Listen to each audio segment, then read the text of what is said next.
င်္ဂလာပါရှင်စီချိုသွေးချိုနဲ့သွေးသွင်းတကြားသမညီမျှမှုရဲ့အကြောင်းစိတ်ဝင်စားသူရဲ့ဒီနေ့မှာတော့ထူးခြားတဲ့ရှုထောင့်တစ်ခုကနေဆွေးနွေးသွားခြင်းပါတယ်စီချိုယောဂရဲ့အခြေခံအချက်လက်တွေကိုတော့ကျမတို့အများစုသိပြီးသားခင်မှာပါဒါပေမဲ့ဒီနေ့မှာတော့လေအဲ့ဒီအခြေအနေတွေရဲ့နောက်ွယ်ကအရင်ခန့်ဖြစ်တဲ့ဇီဝကမထိစင်ဆိုင်ရာမြချေပြည့်ဝင်မှုနဲ့အင်ဆူလင်ခုခံမှုဆိုတာကိုကိုင်းတွယ်ဖြည့်ရှင်းရမှာသိမပြောဖြစ်ကြတဲ့ရှိပတိရဲ့အခန်းကဏ္ဍကိုနည်းနည်းဆွေးနွေးကြည့်ကြပါတယ်ဟုတ်ကဲ့ပါခင်ဗျာဒါကအရန်ကိုအရေးကြီးတဲ့အကြောင်းအရာတစ်ခုပါဒီနေ့မှာရှူတီးကသွေးချိုကိုအတင်းအကျပ်ချပြီးတဲ့စိတ်တစ်ခုလိုမျိုးမဟုတ်ဘဲနဲ့လေစီးချိုကြောင့်ပြတ်ရွေးနေတဲ့ခန္ဓာကိုယ်ရဲ့တဘာဝအချက်ပြစနစ်တွေကိုပြန်လည်ညှိနှိုင်းပေးတဲ့ဇီဝကမ္မဖြစ်စဉ်ထင်းကြီးပေးသူတစ်ခုအနေနဲ့ဘယ်လိုအလုံးလို့တလဲဆိုတာကိုတိပိုင်နီးကြတွေ့ရှိချက်တင်တဲ့အတူပြောပြသွားမှာပါပြောရရင်ခန္ဓာကိုယ်ရဲ့ပျောက်ဆုံးနေတဲ့ဟန်ချက်ကိုပြန်ရှာပေးတဲ့သဘောမျိုးပေါ့ဇီဝကမ္မဖြစ်စဉ်ထင်းကြီးပေးသူဆိုတဲ့အသုံးလုံးကိုတွတ်သဘောကျပါတယ်ရှင်ဒါဆိုရင်အဓိကတရားခံလို့ပြောလို့ရမယ်အင်ဆူလင်ခုခံမှုဆိုတာဘာလဲဆိုတာကနေစလိုက်ကြအောင်အဲ့ဒါကအင်ဆူလင်မလုံလောက်တာနဲ့ဘလို့များကွာခြားပါသလဲရှင်ကောင်းတယ်မျိုးမှာခင်ဗျာကျွန်တော်တို့ခန္ဓာကိုယ်ရဲ့ SEM တွေကိုအိမ်တလုံးလိုမြင်ကြည့်လိုက်ပါအင်ဆူလင်ဆိုတာကအဲ့ဒီအိမ်ထဲကိုစွမ်းအင်အတွက်လိုအပ်တဲ့တကြားဓာတ်ဂလူကို့စ်ဝင်ခွင့်ရဖို့တကားဖွင့်ပေးတဲ့တောက်တစ်ချောင်းပဲဗျအင်ဆူလင်ခုခံမှုဆိုတာကအဲ့ဒီတကားမှာရှိတဲ့တောက်ခလောက်ကခြေတက်တီနည်းနည်းတောက်နေတဲ့အခြေအနေမျိုးပါတောက်အင်ဆူလင်တော့ရှိပါတယ်ဒါပေမဲ့တောက်ခလောက်ကတုံပြန်မှုမကောင်းတော့တကားဖွင့်ရခက်နေတယ်အဲ့ဒီခါကျတော့တကြားဓာတ်တွေကအိမ်နဲ့မဝင်နိုင်ပဲအပြင်မှာသွေးကြောတဲ့မှာစုပုံလာတော့ပေါ့အော်ရှင်းတော့ပါပြီဆိုလိုတာကခန္ဓာကိုယ်မှာအင်ဆူလင်အလုံးလောက်ရှိနေတော့မှဆဲလ်တွေကအဲ့အင်ဆူလင်ရဲ့အချက်ပြမှုကိုလစ်လို့ရှုနေတဲ့သဘောပေါ့ဆဲလ်တွေနဲ့အင်ဆူလင်ကြားကဆက်သွယ်ရေးပြတ်တောက်နေတာမျိုးလားရှင်ဟုတ်ပါတယ်တိတိကျကျပါပဲအဲ့ဒီလိုဆက်သွယ်ရေးပြတ်တောက်မှုကပဲပြဿနာတွေရဲ့အစပဲဗျသွေးထဲမှာတကြားဓာတ်တွေများနေတော့ပန်ခရီးယပ်ကအင်ဆူလင်တွေပို့ပြီးထုတ်ရတယ်အချင်းကြာလာတော့ပန်ခရီးယပ်လည်းပင်ပန်းလာပြီးအလုံးမလုံးနိုင်တော့ဘူးတစ်ဖက်မှာလည်းသွေးတွေကတကြားဓာတ်တွေကသွေးကြောနိုင်ရန်တွေအာယုံကြောတွေကြောက်ကလို့အရေးကြီးတဲ့အင်္ဂါတွေကိုတဖြည်းဖြည်းချင်းပျက်စီးစေတော့တာပါပဲဒီလိုရှုပ်ထွေးနေတဲ့ဆက်သွယ်ရေးပြတ်တောက်မှုကိုပြန်ပြီးတော့ချိတ်ဆက်ပေးဖို့ရှိပတိကဘလို့ကူညီနိုင်မလဲရှင်သူ့မှာဘလို့မျိုးလျှို့ဝှက်လက်နက်တွေပါဝင်နေလို့ပါလေစိတ်ဝင်စားစရာကောင်းတာကရှိပတိမှာပါတဲ့ဇီဝတက်ပြပေါင်းတွေပါပဲအဓိကနှစ်ခုကတော့ polysaccharide နဲ့ cordyceps မှာပဲခင်ဗျာ polysaccharide ဆိုတာကလည်းတခြား molecule တွေအရှိကြီးဆက်ထားတဲ့ကွင်းဆက်တွေပေါ့ဒါပေမဲ့သွေးချိုတက်စေတဲ့တခြားမျိုးတော့မဟုတ်ဘူးသူကခန္ဓာကိုယ်ရဲ့ခုခံအားစနစ်နဲ့ဇီဝကမ္မဖြစ်စဉ်တွေကိုပြန်ညှိပြီးအချက်ပြ molecule တွေလို့အလုပ်လုပ်ပါတယ် cordyceps ကတော့စွမ်းအင်ထုတ်လွှတ်မှုနဲ့ဆဲလ်ရဲ့လက်ဆောင်ချက်တွေကိုထောက်ပံ့ပေးတဲ့ဓာတ်ပေါင်းတစ်ခုပေါ့သူတို့နှစ်ခုပေါင်းပြီးပျက်စီးနေတဲ့ဆက်သွယ်ရေးလမ်းကြောင်းတွေကိုပြန်လဲပြုပြင်ပေးကြတယ်ကောင်းပါပြီဒါဆိုရင်ခုနကဥပမာနဲ့ပြန်ဆက်ရရင်ရှိပတိကခြေတက်နေတဲ့တော့ခလောက်ကိုစီထိုးပေးတဲ့သဘောမျိုးလားရှင်ဆဲလ်ရဲ့အင်ဆူလင်ရဲ့ပေါ်တွန့်ပြမှုကိုဘလို့တိုးတက်စေတာပါလဲဟုတ်ပါတယ်အဲ့ဒီတော့ခလောက်ကိုစီထိုးပေးတယ်လို့ပါပဲရှိပတိကဆဲလ်ရဲ့အင်ဆူလင်လက်ခံတဲ့နေရာတွေအင်ဆူလင် receptors တွေကိုပိုပြီးအာယုံခံနိုင်စွမ်းကောင်းလောင်လွတ်ဆော်ပေးတယ်အဲ့ဒီအခါအင်ဆူလင်ဆိုတဲ့တော့ခလောက်ထဲကိုအလွဲတကူဝင်ပြီးတကားကိုဖွင့်ပေးနိုင်သွားတယ်ဒါပြင် glucose တဲ့ protein တွေရဲ့လွတ်ဆော်ချက်ကိုလည်းမြင့်တင်ပေးတော့တခြားတွေကသွေးထဲကနေ cell ထဲကိုပိုပြီးထိထိရောက်ဝင်ရောက်သွားနိုင်တာပေါ့ခဏလေးတော့ရှင်စိတ်ဝင်စားစရာချက်တစ်ခုသတိထားမိလို့ပါရှိပတိက cell တွေကတခြားတဲ့ကိုစုပ်ယူဖို့ကူညီပေးတယ်လို့ပြောတယ်တချိန်တည်းမှာပဲအိုလန်ကြောင်းကနေကာဘိုဟိုက်ဒရိတ်စုပ်ယူမှုကိုနေခွေးစေတယ်ဆိုတဲ့ချက်လက်ကိုလည်းတွေ့ရတယ်အဲ့ဒီချက်နှစ်ခုကနည်းနည်းလေးဆန့်ကျင်ဘက်ဖြစ်နေသလိုပဲအဲ့ဒါဘလို့အတူတကွလောက်လောက်တာပါလဲရှင်အရင်ကောင်းတယ်ခေါင်းပြချက်ပါပဲဒါကရှိပတိရဲ့ထိန်းညှိပေးတဲ့အစွမ်းကိုပြတာပါပဲခင်ဗျာသူကနှစ်ဆင့်ချင်းကမှုနဲ့အလုပ်လုပ်တယ်ပထမအဆင့်ကအစာစားပြီးချိန်မှာဦးလန်းချောင်းကနေတကြားတက်တီသွေးထဲကိုအလုံးအရင်နဲ့အမြန်မဝဲလာအောင်တားဆီးပေးတယ်ရေပိုက်ကောင်းကိုနည်းနည်းလေးပဲဖွင့်ထားသလိုပေါ့ဒါကြောင့်သွေးချိုရုတ်တရက်ထိုးတက်တာမျိုးမဖြစ်တော့ဘူးဟုတ်ကဲ့ဒုတိယအဆင့်ကတော့သွေးထဲကိုရောင်နေပြီး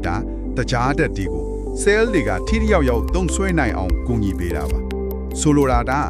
သွေးထဲဝင်လာတဲ့တကြားတက်ပမာဏကို ထိန်းချုပ်ပေးတယ်လို့ရှိနေပြီးသားတကြားတက်တွေကိုလည်းနေရာတကျဖြစ်အောင်စီမံခန့်ခွဲပေးတာပါဟန်ချက်ညီအောင်လှုပ်ဆောင်ပေးတာပေါ့ခင်ဗျာ အော်အခုမှပဲရှင်းရှင်းလင်းလင်းသဘောပေါက်တော့တယ်ဒါဆိုရင်သွေးချိုကိုရွတ်ရတက်ချင်းနဲ့ကားကွယ်ပေးသလိုရှိနေတဲ့တကြားတက်တွေကိုလည်းရှင်းလင်းပေးတယ်ပေါ့စီချိုရှိတဲ့သူတွေအတွက်အကြီးမားဆုံးစိုးရိမ်ဆက်ကရေရှည်မှာဖြစ်လာမယ့်နောက်ဆက်တွဲပြဿနာတွေပဲလေခုနကခနာကိုကတန်ချီတဲ့အကြောင်းပြောခဲ့လာလေးကိုနည်းနည်းထပ်ချဲ့ပေးလို့ရမလားရှင်ရတာပေါ့ခင်ဗျာ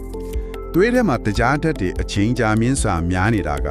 ဓာတ်တိုးဖြစ်စီမှုလို့ခေါ်ရဲ့အခြေအနေကိုဖြစ်စေတယ်ဘယ်လိုပြောရမလဲတန်တချောင်းကိုပြင်မှာဖြစ်ထားရင်ဆိုထိုင်းစာနဲ့အောက်ဆီဂျင်ကြောင့်တန်ချီတက်လာတယ်လို့ပါပဲသွေးချိုများနေတာကကျွန်တော်တို့ရဲ့ကိုယ်တွင်းအင်္ဂါတွေသွေးကြောတွေအာယုံကြောတွေကိုအဲ့ဒီလိုတန်ချီတက်အောင်လုပ်နေတာ ਨੇ အတူတူပါပဲရှိပရီမှာပါတဲ့ဓာတ်တိုးဆန်ခြင်းအာနိသင်ကအဲ့ဒီတန်ချီတက်ခြင်းကနေကာကွယ်ပေးတဲ့သူ့စီတစ်မျိုးလို့အလုပ်လုပ်ပါတယ်ခင်ဗျာအရန်ကောင်းတဲ့ဥပမာပါပဲနာထာရှေရောင်ရမှုကလည်းစီချိုလိုယောဂတွေရဲ့နောက်ွယ်ကတိတ်တဆိတ်လူသက်သမားလို့ဖတ်ဖူးပါတယ်ရှင်ရှိပတီကအဲ့ဒီမီးကိုငြိမ့်သက်ရမှာတော့ဘလို့ကူညီပေးပါတလဲမှန်ပါတယ်ခင်ဗျနာထာရှေရောင်ရမှုဆိုတာခဏကိုယ်ထဲမှာအမြဲတမ်းတငွေ့ငွေ့လောင်နေတဲ့မီးလိုပါပဲဒီမီးကသွေးကြောတွေကိုပျက်စီးစေပြီးစီချိုနောက်ဆက်တွဲပြဿနာတွေကိုပိုဆိုးစေတယ်ရှိပတီမှာရောင်ရမှုစန့်ကျင်အာနိသင်ရှိတဲ့အတွက်အဲ့ဒီမီးကိုချော့ချပေးတယ်အထူးသဖြင့်စီချိုကြောင့်ဖြစ်တတ်တဲ့အာယုံကြောထိခိုက်တာနဲ့ကြောက်ကပျက်စီးတာတွေကိုကာကွယ်ရမှာဒီအာနိသင်ကအရန်အရေးကြီးပါတယ်သူကသွေးကြောမြေလေးတွေတဲကသွေးလဲပတ်မှု micro circulation ကိုကောင်းမွန်စေတော့အာယုံကြောစနစ်နဲ့ကြောက်ကလိုအင်္ဂါတွေစီကိုအောက်ဆီဂျင်နဲ့အာဟာရတွေကောင်းကောင်းရောက်ရှိစေပြီးပျက်စီးမှုတွေကနေကာကွယ်ပေးပါတယ်ဒါဆိုရင်ရှိပတိကယောဂလက္ခဏာကိုပဲထိန်းချုပ်တာမဟုတ်ဘဲအရေးကြီးတဲ့ကိုယ်တွင်းအင်္ဂါတွေကိုပါကာကွယ်ပေးနေတာပေါ့နော်အထူးသဖြင့်စီးချိုယောဂတည်တည်အတွက်အဓိကစိုးရိမ်ရတဲ့ကြောက်ကတ်နဲ့အသေးကျန်းမာရေးကိုဘလို့တိတိကျကျအထောက်ကိုပြုတယ်လဲရှင်ကြောက်ကတ်ကသွေးထဲကအညစ်အကြေးတွေကိုစစ်ထုတ်ပေးတဲ့စစ်အောင်တစ်ခုလိုပေါ့သွေးချိုများတဲ့အခါဒီစစ်အောင်ကပျက်စီးပြီး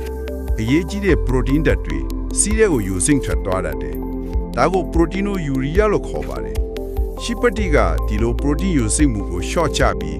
ကြောက်ကတ်ရဲ့စစ်ထုတ်နိုင်စွမ်းကိုကာကွယ်ပေးပါတယ်အသေးမှာဆိုရင်လည်းသွေးချိုများတာကြောင့်အဆီတွေစုပွန်လာတာကို short ချပြီးအသေးရဲ့အစိတ်အတောက်ဖယ်ရှားတဲ့လုပ်ငန်းစဉ်ကိုထောက်ပံ့ပေးတယ်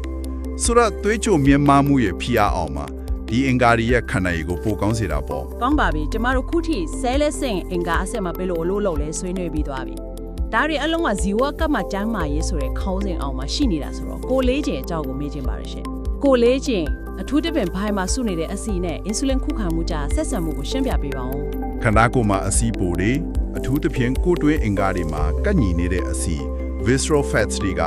ရောင်ရမှုကိုဖြစ်စေတဲ့ဓာတုပစ္စည်းတွေအများကြီးထုတ်လွှတ်ပါတယ်အဲ့ဒီပစ္စည်းတွေက insulin ရဲ့အချက်ပြစနစ်ကိုတိုက်ရိုက်အနှောင့်အယှက်ပေးပြီး insulin ခုခံမှုကိုဖြစ်စေတဲ့အဓိကတရားခံတဲ့ကတစ်ခုပါပဲရှိပတိကဒီနေရာမှာတိုက်ရိုက်အစီချစေလိုမျိုးအလုပ်လုပ်တာတော့မဟုတ်ပါဘူးဒါပေမဲ့သူကဇီဝကမ္မခေတ်စဉ် metabolism ကိုမြင့်တင်ပေးတယ် ATP လို့ခေါ်တဲ့ cell တွေရဲ့စွမ်းရည်ထုတ်လုပ်မှုကိုအားကောင်းစေတဲ့အတွက်လူကိုလန်းဆန်းတက်ကြွစေပြီးကိုယ်လက်လှုပ်ရှားမှုလုပ်ဖို့အားရင်ဖြစ်စေတယ်တချို့လေးလာမှုတွေမှာဆိုရင်ဟော်မုန်းတွေကိုဟန်ချက်ညီစေပြီးအစာစားခြင်းစိတ်ကိုထိန်းညှိပေးနိုင်တဲ့အလားအလာကိုလည်းတွေ့ရပါတယ်ဒါဒီအားလုံးကကိုလေးချင်းကိုကြမ်းမာတဲ့အနေနဲ့စီမံခန့်ခွဲရမှာအထောက်အကူဖြစ်စေတာပေါ့ဒီအကျိုးကျေးဇူးတွေအားလုံးကကြားရတာတော့တကယ်ကိုအားတက်စေရပါပဲဒါပေမဲ့ဖြစ်ဆွတ်စာတွေနဲ့ပတ်သက်လာရင်အမေရိကန်ကတိတွေကကြီးပြီးလက်တွေ့မှာအာနိသင်ကတေးရတယ်လေဒီအချက်တွေကိုထောက်ခံပေးနိုင်တဲ့တိပြန်ဆိုင်ရာတက်တေထောက်ခံတွေကဘလောက်ခိုင်မာပါလဲရှင်ကျမတို့ပြောနေတာကဖန်ပြွန်တွေကစံတက်မှုတွေအကြောင်းလားဒါမှမဟုတ်လူတွေနဲ့တကယ်လေးလာထားတာရှိပါသလားကောင်းတဲ့သတိပေးချက်ပါပဲတရားစံနေနဲ့စံတက်တဲ့လေးလာမှုတွေအများပြားရှိပါတယ်အဲ့ဒီမှာဆိုရင်ရှိပတိမှာပါတဲ့ပိုလီဆက်ကရိုက်တွေကစီးချိုဖြစ်အောင်လောက်ထားတဲ့ကြွက်တွေရဲ့သွေးတွင်းတကြားတက်ကိုကျဆင်းစေတာအင်ဆူလင်အာယုံခံနိုင်စွမ်းကိုတိုးတက်စေတာကြောက်ကတ်နဲ့အသေးပျက်စီးမှုကိုကာကွယ်ပေးတာတွေကိုရှင်းရှင်းလင်းလင်းတွေ့ခဲ့ရပါတယ်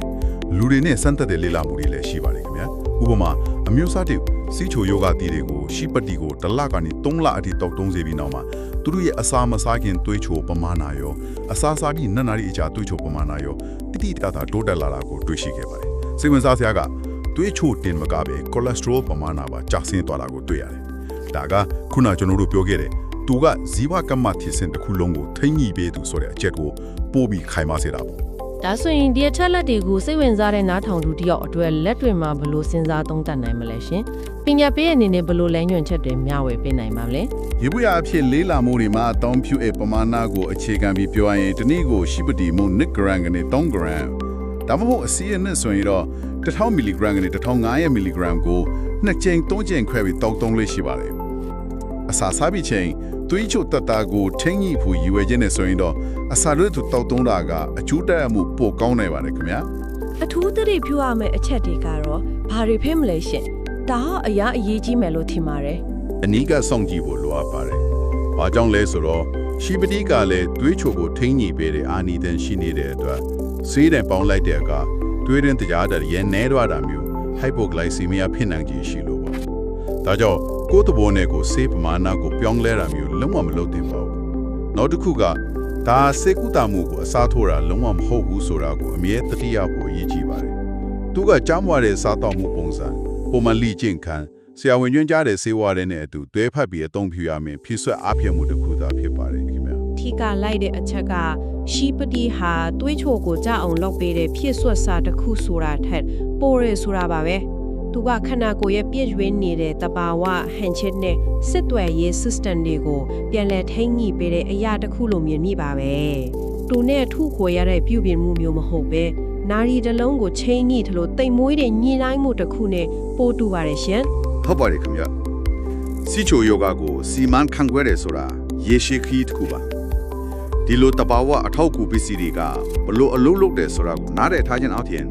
လူတွေအနေနဲ့ကိုယ်ကျမ်းမာရေးအတွက်ဆုံးဖြတ်ချက်တွေချတဲ့အခါမှာပူပြီးသိနာလေပြီးယုံကြည်ချက်ရှိရှိနဲ့ချမှတ်နိုင်မှာပါဒါကဇမ်ဘကမြင့်တင်ပေးခြင်း empowerment မျိုးပါပဲ ဟုတ်ကဲ့နာရရှိရောက်ရမှုဇီဝကမကျမ်းမာရေးနဲ့စီးချိုနော်ဆက်တွဲပြဿနာတွေကြားကဒီလိုနှရှိုင်းနဲ့ဆက်ဆက်မှုကိုထည့်သွင်းစဉ်းစားကြည့်တဲ့အခါကျမတို့အတွက်ဆက်လက်တွဲခေါ်စရာအချက်တကူကြံခဲ့ပါတယ်ဒီလိုတဘာဝအထောက်အကူတွေအပြင်ကျမတို့ရဲ့နေ့စဉ်ဘဝနေထိုင်မှုပုံစံရဲ့တခြားဘလို့ကန်တာတွေကိုတိမ်မွေ့စွာချိန်ညစ်ခြင်းအပြင်ခန္ဓာကိုယ်ရဲ့တဘာဝသဟဇာရဖြစ်မှုကိုပြန်လည်တိဆောက်ရမှာပုံမကောင်းမှုအောင်ပံ့ပိုးပေးနိုင်မလဲဆိုတာပါပဲရှင်